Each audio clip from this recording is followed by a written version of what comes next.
Yo, yo, what's up, family? It's Omar, and as always, I'm sending you love and peace. Hope you're doing well, beautiful people. In today's video, I'm going to be making a big confession and also explaining and talking to you about why weed and marijuana is holding you back, keeping you trapped from becoming the best version of yourself, and why it's way more detrimental to your well-being, your mind, your body, and your soul than you could ever imagine, whether you know it or not, whether you like it or not. So please watch till the end of the video and then make an opinion and then make a conclusion. So first of all, I've been clean, sober for over a month now. I have not smoked weed and I'm not going back. So yeah, man, no more weed, man. No more smoking the ganja, the herb. You know me, I say. I'm really proud of that. It was a battle because I was smoking chronically for so long. I was really addicted to this. And like I mentioned, it's been over a month now that I've been done with it. And I'm never going back. I feel better than I ever have. And I'm not here to convince anybody of anything. I'm not here trying to force people to feel bad if you are smoking. I just want to offer some perspective. So week one was extremely tough for me. Week one, I had cold sweats. I was not able to sleep at all. I was really, really sleep deprived. It sucked. I was sweating nonstop from my palms, my back, my feet. I felt cold and hot. Week two, even though I still had urges and I still had the desire to smoke, I was trying to keep myself busy and make sure that I'm not, that I'm preoccupied and not thinking about how to fill up my time or the fact that I want to smoke. Week three got a lot better. I finally started to be able to sleep, and I started to have dreams come back. And now it's been over a month, so past week four, and I feel better than ever. I feel like anybody could smoke in front of me. I could smell it and it does not affect me whatsoever. I feel fully in control of myself for the first time in my life, really. And I feel way more in tune than I've ever felt before. I feel like I know my higher self now, and I'm able to feel when I'm not being my higher self. And I'm automatically able to align and redirect my energy to make sure that I'm feeling, the way I'm supposed to. So number one, from a spiritual standpoint, this is going to be very esoteric and sound very crazy for a lot of people, but we have what's called the pineal gland or the penile gland, however you want to say it. And this pineal gland is what is referred to as the third eye. And as crazy as this might seem, you can do research and look into this, right? The pineal gland secretes what's called DMT when we are born and when we die. And we are supposed to only experience this thing when we are born and when we die. However, when we are smoking weed and other intoxicants, other substances, we are stimulating the pineal gland, which is essentially putting us in this weird loophole between this physical world and the spiritual world, right? The 4D world that we can't really see. And there are angels, there are jinns, there are other beings, there are demons that live in this spiritual world, right? So a lot of times when we're stimulating this, we feel like we are becoming more woke. We feel like we are becoming more aware. We feel like we are getting closer to enlightenment. And that is something that a lot of people convince themselves of, right? That when I smoke, I'm more creative, right? When I smoke, I feel better. When I smoke, life is more joyful. When I smoke, I'm able to be more in tune with what's going on in the world. I'm able to see things. I'm able to hear things and feel things. And I want to encourage you to realize that this is not you. This is the spiritual world that is making you feel things, see things, hear things, and convincing you that it's a good thing, that you are becoming more enlightened. And it's really the furthest thing from the truth. It's something that is causing people to deviate, whether they know it or not.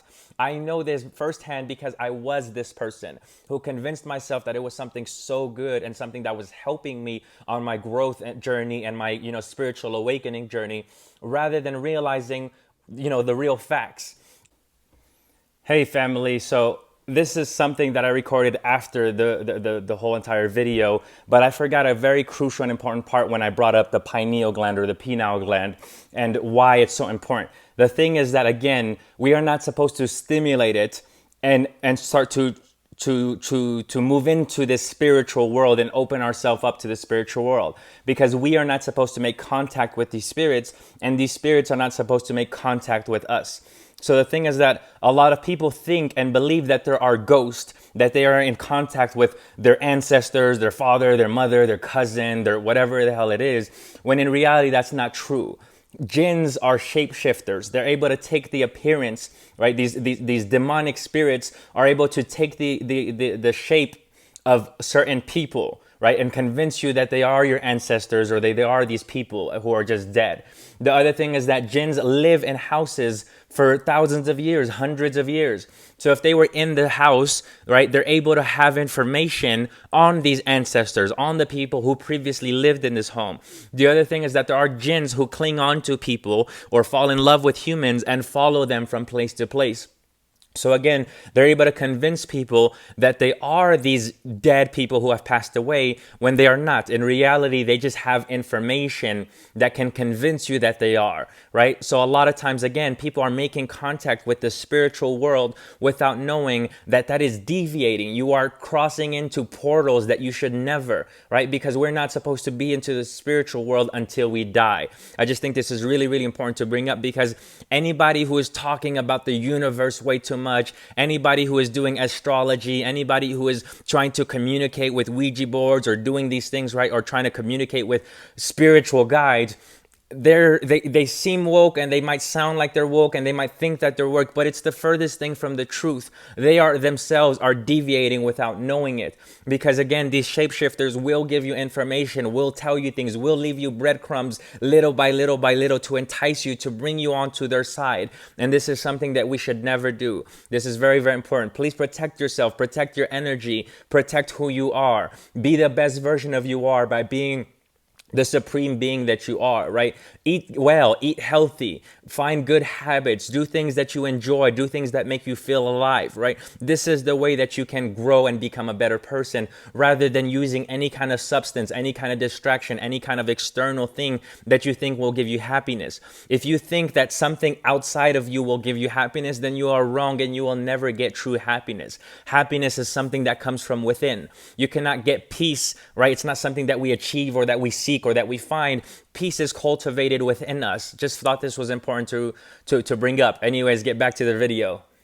And so I still think weed has merit in this world. God created everything with a purpose. So weed does have merit when it comes to, medicinal use. However, anything that you are smoking, anytime you are taking in smoke into your lungs, there's no way it can possibly be healthy or good for you.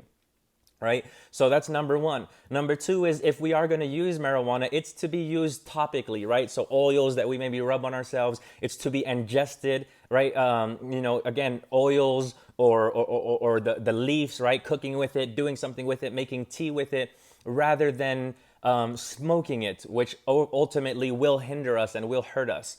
The other thing is that a lot of people say and claim that they feel better and they operate better when they are high. And I used to be one of these people. However, I want to offer a different perspective, which is we have just convinced ourselves over time, because when you smoke weed, your body and your brain is secreting endorphins like serotonin, like dopamine, right? These things that make you feel good, these things that make you feel elevated, that make you feel happier, and that make life more enjoyable. So to be honest, take it back, let's take it back 8 years ago when I first started smoking. I was 17 years old in high school the first time I smoked, and it felt like the greatest thing in the world to me. Why? Because it was the first time in my life that I was able to feel present in the moment. I've always been somebody whose brain is going 1,000 miles per hour, so much stress, so much anxiety, so many thoughts, and I felt like I could never control my brain or my mind. So anybody who's ever smoked could tell you that when you smoke and you watch a movie, you feel present in that movie. You're watching it and enjoying it. It feels so much funnier, right? When you eat something and you're high, it tastes way better. It feels way more delicious and you're enjoying it way more. It feels like your first meal ever or your last meal ever. When you're speaking with somebody and you're high, you feel way more engaged, way more present. You're listening, you're talking without necessarily thinking. And so there was a time when weed did lift me up because it gave me feelings and it allowed me to feel present in the moment in a way that I had never experienced before. However, after a while, it became something that was holding me down, and that became a trap that I was stuck in, and that was holding me from really becoming my higher self. So this is because, again, when we first start off smoking, it's something that you're doing casually. And after a while, your brain and your body needs way more and way more and way more. And so you become what's referred to as a pothead, because you start to make excuses and justify why you should be high all the time. You wake up, you smoke. You go to sleep, you smoke. You have a bad day, okay, smoke. You have a good day, smoke. You're going to eat something, smoke. You're going to watch a movie, smoke. You're going to talk to somebody, smoke, right? And so now you're living life constantly high. So your brain, even though there is no chemicals in weed that is making you physiologically addictive, it is psychologically addictive, because the routine of smoking now is releasing these endorphins that make you feel great and positive and joyful, and also, to be honest, makes you not care about a lot of things that you normally would care about when you're high or when you're not high. So then when you go back to normal life and you're sober and you're not smoking, it feels really mundane. It feels really boring. It feels really like, right? Because if life feels hard, it feels stressful, because you're forced to deal with real emotions instead of just burying them and being distracted. And so I want to offer you the perspective that being happy and being distracted are not at all the same thing. And a lot of people are stuck being distracted without ever dealing with their emotions, without ever dealing with themselves. And even though we are in these bodies, we are spiritual beings having a human experiences, not the other way around. So we are supposed to feed our soul just as much, if not more, than our bodies. However, most of us are feeding our desires, feeding our mind, feeding our body all this extra stimulation, and convincing ourselves that this is happiness. This is the furthest thing from the truth, right? So another reason why I think weed is really hurting people and holding people back, and I can attest to this myself, is that when you smoke weed, you stop having dreams, especially if you smoke chronically and if you smoke regularly, because weed suppresses REM sleep. So essentially, you're depriving yourself of getting dreams and having dreams. You're depriving yourself of recovering and sleeping that deep state that you're supposed to get and having a full sleep cycle. So you're essentially always groggy, which then creates this dependency on weed even more for you to just feel okay and go through life. So going back to dreams, I want to explain something that, again, seems really esoteric and crazy, but death is ultimate consciousness, because when we die, we leave this body and become our real self, which is our soul, right? Which is that energy inside of us. And so when we die, again, that is ultimate consciousness. When we sleep is mini death. Sleep is the sister to death or the cousin of death, whatever the saying is, but it's the closest thing to death. So when you sleep, our dreams are higher consciousness. There are different levels of consciousness that we're able to tap into.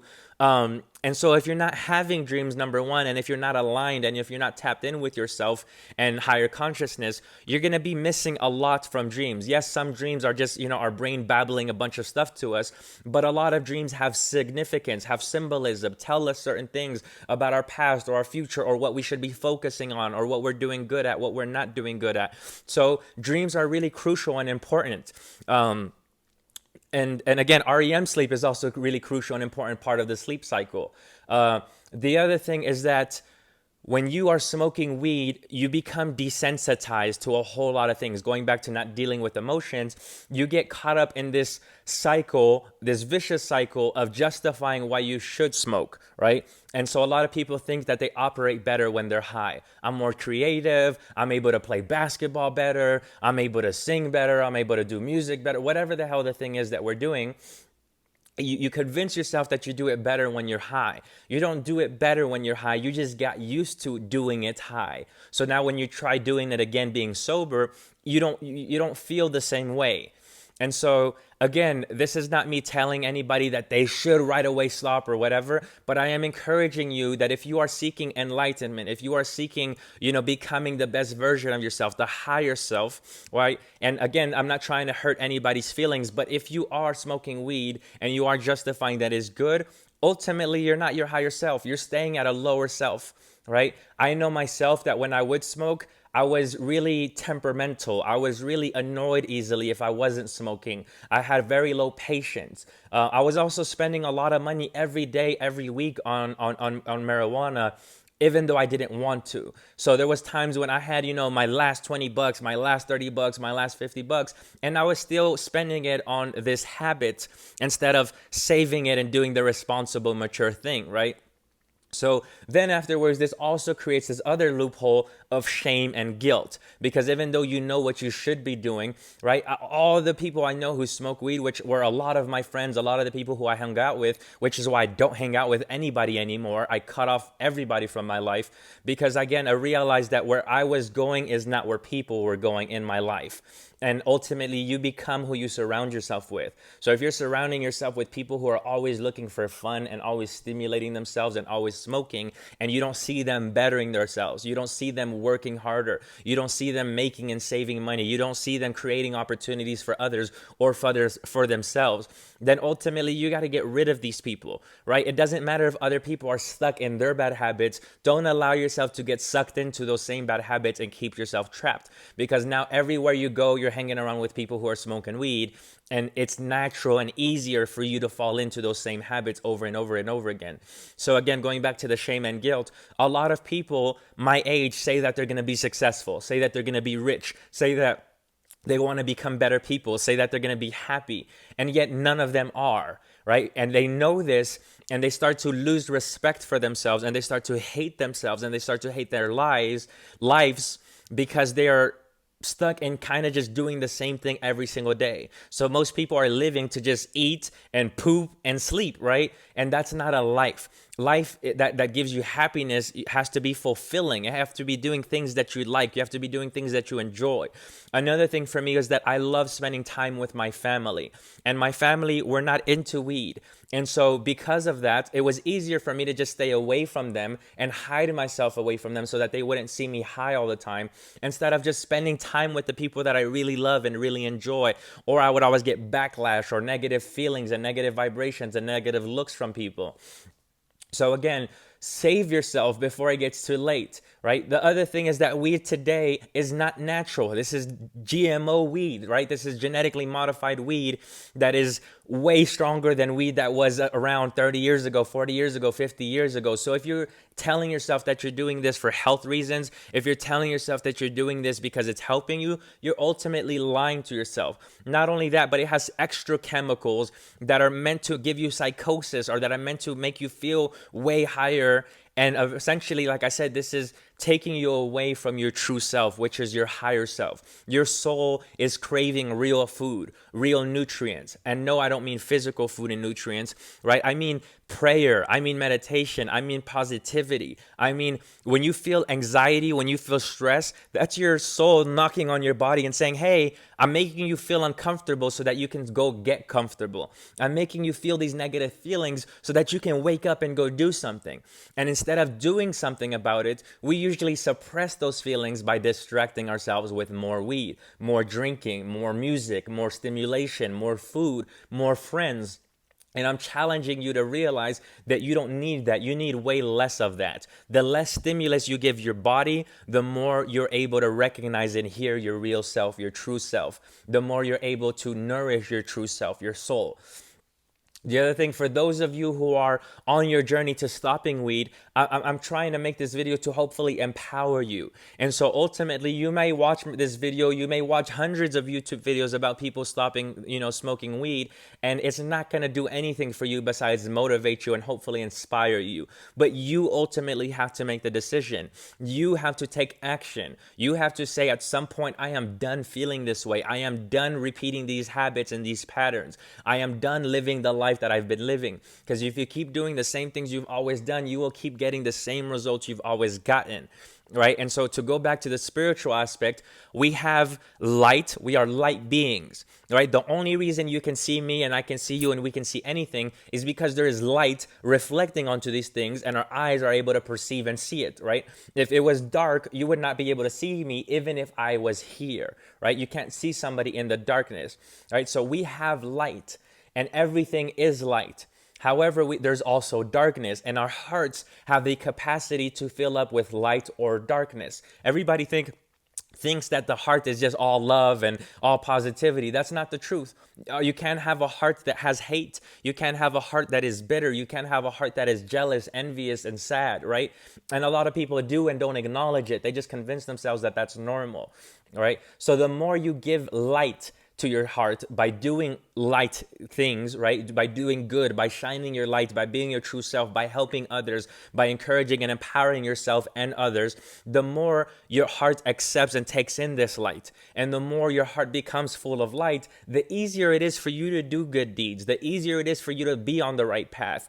Whereas when you have darkness in your heart, it's easier for you to acquire more darkness. It's easier for you to keep doing things that fill up with more darkness, because again, you do not attract what you think about, you attract what you are. You have to be light in order to attract light. You have to also be darkness in order to attract darkness. So a lot of people have dark hearts and they are acquiring and attracting a lot of darkness, and they just think that this is life. Oh, my life sucks. Oh, I hate the way I feel. Oh, these people, right? Talking badly about people other than focusing on ourselves, our true selves, and realizing that we have hearts that are black and that we need more light. And again, the more light we do, the more light we acquire, the more we shine our light, the more it becomes easier, and the more that is what we attract and bring upon ourselves. Again, we can see with these eyes, right? These eyes see. But a lot of people are stuck convincing themselves that if I see something that's real, and if I don't see something, then it's not real. But the thing is that your eyes can only see when your heart sees, right? So there's a lot of people whose hearts are at lower vibrations and are negative.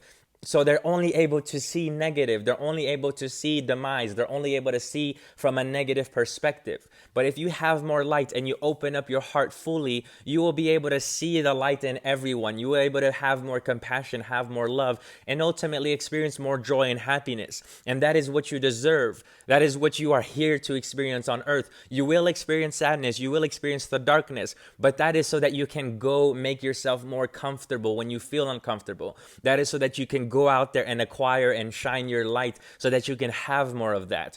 There is everything in duality. There is good and bad. And the bad is here for a reason, but it's also good if you address it, if you take it in. What am I feeling? Why do I feel this? Okay, let me go out there and change that. And I promise you, we all know, you know exactly what you suck at. You know exactly what you're good at. You know exactly what you can improve on. You know exactly how to fix your life. You're just not doing it. So at some point, again, you got to say, I'm done with this. I am tired of this. I deserve better. And I'm not going to wait for people or for life or for the world to just magically adjust. I am going to work on myself and give it to myself. Anyways, I hope you find this video valuable. I pray and hope that it helps you. If you are somebody who is trying to stop smoking weed or any other bad habit or vice that you have, I pray that God heals you. I pray that you heal yourself. I pray that you experience and feel more love, more happiness, and more goodness in the world. But ultimately, again, this relies on you. And as always, if you enjoy this video, please give it a thumbs up. Please share it with somebody who should watch this, because I know there's a lot of people who need to watch this. So please share it with them. And again, sharing light is you doing a good deed and acquiring more light.